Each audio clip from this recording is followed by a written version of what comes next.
Bonsoir à toutes et à tous, bienvenue sur ma chaîne. Donc ce soir, je vais parler de voyage. Donc qu'est-ce que ça représente pour moi? Euh, Comme j'ai un petit peu voyagé, donc je vais pas tout retracer, mais je vais juste parler en France, dans les endroits où j'ai été. Mais ce qui m'importe, c'est que je vais mettre un concept tout de suite. Et je l'ai noté, là je l'ai trouvé, c'est la réminiscence. C'est le concept platonicien. Donc c'est, on va dire, quelque chose que l'on recherche, mais qui est ancré en nous, on va dire ça comme ça, qui existe déjà en nous. Voilà. Moi, je pense que le voyage, il est nécessaire, on va dire ça comme ça, mais en fait, on va à la recherche de quelque chose qu'on a déjà, je pense. Mais il faut aller vérifier quand même quand on part en voyage.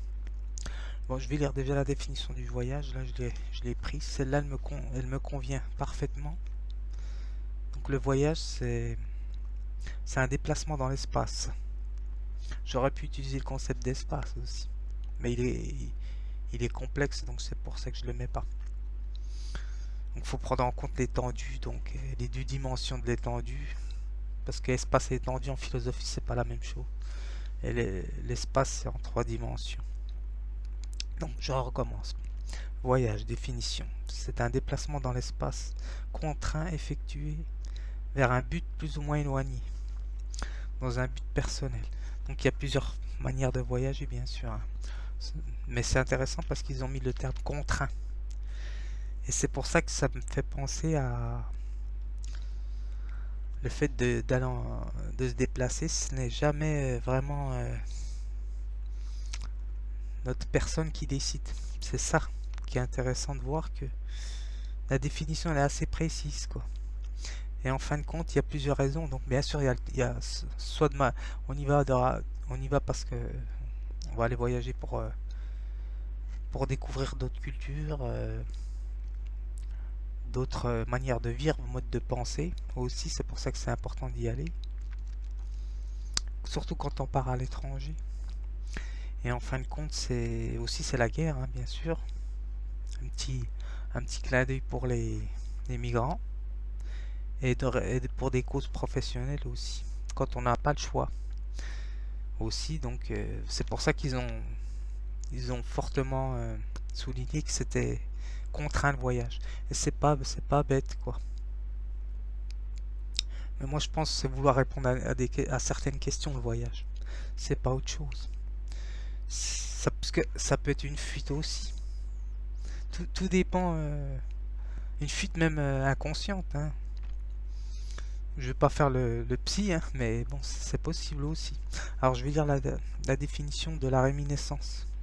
C'est le livre de philosophie. Dictionnaire. Dictionnaire de la philosophie. Alors, c'est où? C'est là. Alors, réminiscence. Je vais pas tout lire là parce que c'est long. Chez Platon, théorie selon laquelle notre connaissance de la vérité est le souvenir d'un état ancien. Voilà. Donc c'est ça. Donc c'est pour aller rechercher quelque chose qu'on a peut-être dans un rêve aussi. Il parle du rêve, le concept, par exemple. Ça peut vouloir dire on a rêvé de quelque chose aussi, on ne sait pas, et qu'on en... Ben, un rêve, c'est un fantasme, hein, donc voilà, c'est du côté du fantasme, donc c'est pour ça que c'est complexe. La question du voyage, elle est très intéressante. Si je devais l'approfondir, j'aurais inclus les drogues, mais non, c'est trop complexe. Parce que on peut voyager aussi en prenant des cocktails, hein, comme dirait l'autre. Mais ça, je vais pas l'inclure. C'est trop compliqué. Je vais pas rentrer dans les, les paramètres médicaux. Par contre, moi j'ai voyagé. Je vais parler que de la France, hein, bien sûr. Moi j'ai voyagé pour des raisons. Ma recherche de ce que c'est partir à l'aventure. Ouais, c'était plus ça, quoi. quand j'avais une vingtaine d'années. Donc je suis parti, j'étais parti pour de bonnes raisons, hein, je vais dire. Parce que j'avais été à Bordeaux, je suis parti un mois à Bordeaux et je me souviens, j'avais fait mon service militaire. C'était juste après. Et après, j'avais eu le ticket gratuit, je me rappelle, c'était en francs. Il faisait 600 francs, je crois, le billet. C'était en francs encore, à l'époque. Et j'avais pris aller-retour et j'ai débarqué comme ça. Et j'ai fait une rencontre avec une demoiselle, mais elle n'a pas pu m'héberger parce que ils étaient colocataires, c'était des étudiantes, voilà. Donc voilà. Comme elle n'avait pas l'accord de sa copine, elle n'était pas là. Donc alors moi, j'ai rebasculé directement dans un foyer d'urgence, voilà. Foyer d'urgence SDF, hein, voilà. C'est pour ça que je dis que j'y ai été, mais cette expérience, elle m'a fortement enrichi, hein, ça c'est sûr, parce que j'ai vu ce que c'était le fait de dormir pendant un mois dans un foyer, hein, donc c'était un genre de centre d'hébergement, mais c'était pas comme maintenant.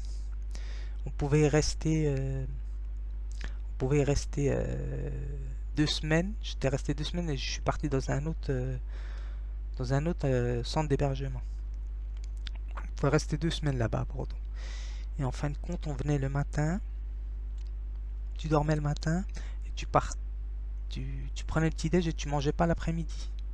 Tu mangeais le soir, c'est tout. Et je me souviens, on était tous dans une grande salle, c'était intéressant. Et là, il y avait tous les SDF, hein. Là, c'était toutes les personnes à la rue. Donc, je me suis retrouvé un peu perdu parce que bon, voilà, j'étais parti comme ça, pas sur un coup de tête, hein, bien sûr, mais j'avais envie de voir Bordeaux parce que je connaissais quelqu'un qui était parti là-bas et il m'a dit que c'était bien. Donc, quand on dormait, il fallait dormir avec les chaussures, je me souviens encore, avec les chaussures sous l'oreiller, voilà, pour pas qu'on te les fauche, quoi. Donc voilà, un conseil pour ceux qui veulent, les jeunes qui veulent voyager, eh ben, il faut se lancer, hein. Donc, c'est clair que, de toute façon, la meilleure façon de gagner en expérience et en connaissance des aléas de la vie, c'est de partir comme ça et d'aller faire un tour même dans une auberge de jeunesse, hein, aussi, parce que j'ai fait des auberges de jeunesse aussi. Mais là, c'est avec un ami à moi. Il faut, il faut tenter l'aventure, hein, comme dirait l'autre. Donc, qu'est-ce qui me dérange dans le, dans ceux qui partent, on va dire, dans ceux qui partent en voyage, euh, en faisant des réservations et en organisant leur voyage. En fait, je vais revenir sur le quotidien, hein. Et en fait, ils ne sortent pas de leur... bon, je vais l'utiliser puisque c'est à la mode le mot, c'est leur zone de confort. Donc ce qui est important, c'est de sortir de sa zone de confort quand tu pars en voyage. Donc sinon, je pense que c'est pas intéressant. À moins que tu décides de partir en randonnée par exemple, et puis avec ta tante. Mais bon, là, c'est quand même... faut déjà avoir fait quelques aventures déjà au niveau des voyages, hein, parce que faut savoir se débrouiller, quoi. C'est pour voir comment tu peux te débrouiller aussi, c'est bien, quoi, pour voir si tu es capable, quoi. Mais de toute façon, tout voyage ne veut pas dire que ça va t'enrichir, c'est ça que je veux dire. Parce qu'il y a des voyages où c'est que j'ai pas appris grand chose, on va dire ça comme ça. Et certaines fois, j'ai pas vraiment bougé, j'ai appris plus de choses. Donc c'est pour ça que c'est relatif quand même. Donc et puis le voyage, il peut être aussi là par exemple. Donc si si tu lis un livre, tu voyages aussi. Donc c'est pour ça que c'est pour ça que je dis, quand on part quelque part, c'est que c'est aussi une fuite, hein, moi je pense aussi un petit peu. Ça doit être une fuite de quelque chose ou essayer de trouver quelque chose qu'on n'a pas ici, voilà, qu'on n'a pas chez soi, voilà. Donc on va essayer de le retrouver chez quelqu'un d'autre ou un ailleurs, comme on dit. Je ne sais pas, mais à mon avis c'est peut-être ça, quoi. Donc moi ce qui m'intéressait c'est que j'ai lié des amitiés, bon, temporaires, hein, bien sûr, le temps de partir de là-bas. J'ai rencontré c'était un Yougoslave, je crois, oui. Et on a fait connaissance, et puis on a un petit peu, on va dire,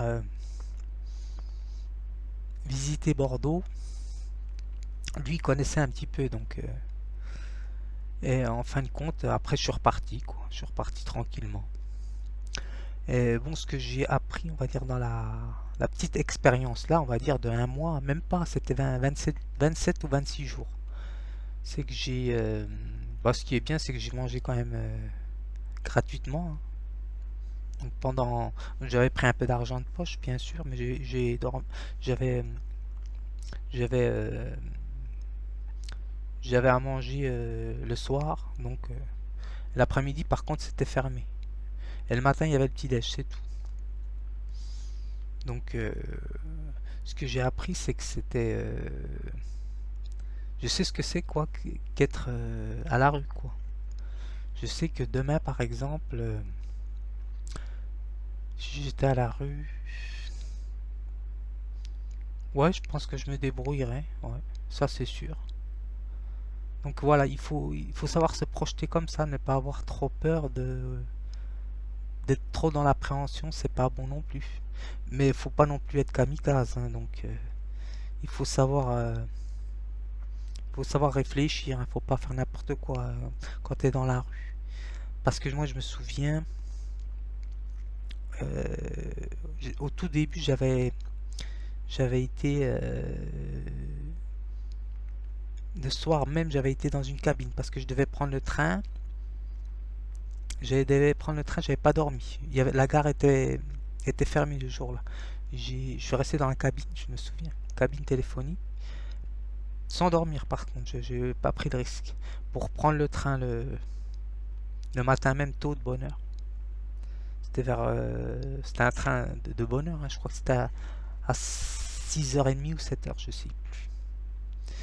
Donc une petite vidéo pour encourager pas les téméraires, hein, les, les